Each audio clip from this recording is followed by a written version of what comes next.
3 years ago, I learned pretty quickly that it's a little bit more complicated than it seems to deliver energy to our customers. It takes a little bit more than just turning off and on a switch. It actually takes an entire team to make it happen. Everyone from linemen to substation techs to engineers and to even our dispatchers. They all play a vital role in making it happen. Today though, I'm going to focus a little bit on our dispatchers. They're sometimes our unsung heroes, or the guys that work behind the scenes that play a vital role in delivering energy to customers. So today we're going to give you an inside look at Eagle Rock and some of the energy forecasting that they do. Hi, my name's Dave Gamble. I'm a dispatcher here at Idaho Falls Power. It's kind of a unique position. In the dispatch center, we are open 24/7, 365. This position and the dispatcher's position, the way it is designed here at Idaho Falls Power, we become that central point where we are monitoring the whole system from energy coming in, energy being generated, energy going to the individual homes, and then anything that goes awry in that situation, we're the ones who will identify what's gone wrong, where do we need to go to fix it, how do we make it safe for our individuals and for the public to be able to go out and repair that as quickly as possible, but in a safe manner.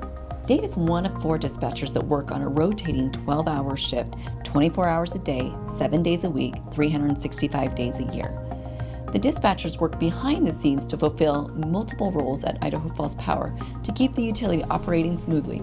We operate the generating systems on all 6 of our generators that are set up on the river. So we operate those units to maintain flow on the river and provide electricity for the city.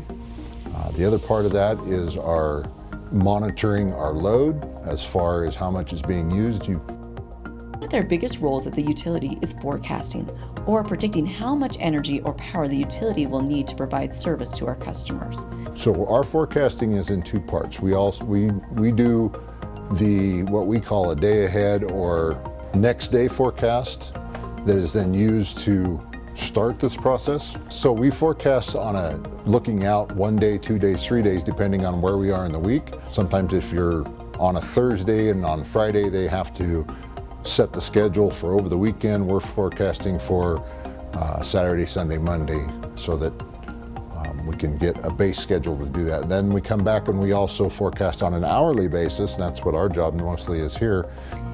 For anyone looking at their monitors, it can bring you a feeling of information overload. But for these dispatchers, this information is vital to being able to accurately, or at least best, do their job. Forecasting is really an art form. It's not really something that's scientific. A lot of people have different views on that, but in my history and over the years that I've been doing this, historical load data is vital to what we do. I also have to pay a lot of attention to the weather, what's coming in, and know how our city reacts when clouds come over, or if it's a colder day versus a hot day. You know, we have air conditioning load in some places and then heating load in others. So that changes throughout the year. So you have to pay attention to all those different factors as you're moving in. The information gathered and used by the dispatchers is a lot. They look at current and historic data regarding customer load or energy consumption. They monitor weather, wind speeds, and river flows. They must also factor the time of year and whether people are inside or outside more.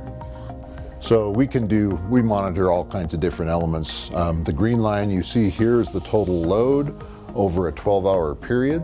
You can kind of notice how as we come down into the evening hours and the late night, our load goes down. Morning hours, things come up.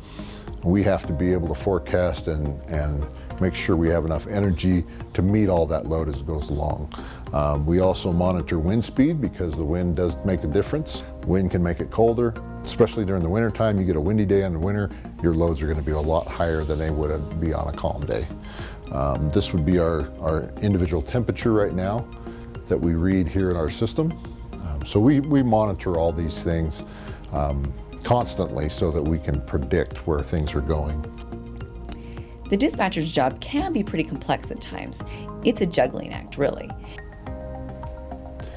I think the thing that's most interesting to people is the idea that this is as complex as it is And they don't think about that when they run over and turn on a switch and the lights come on.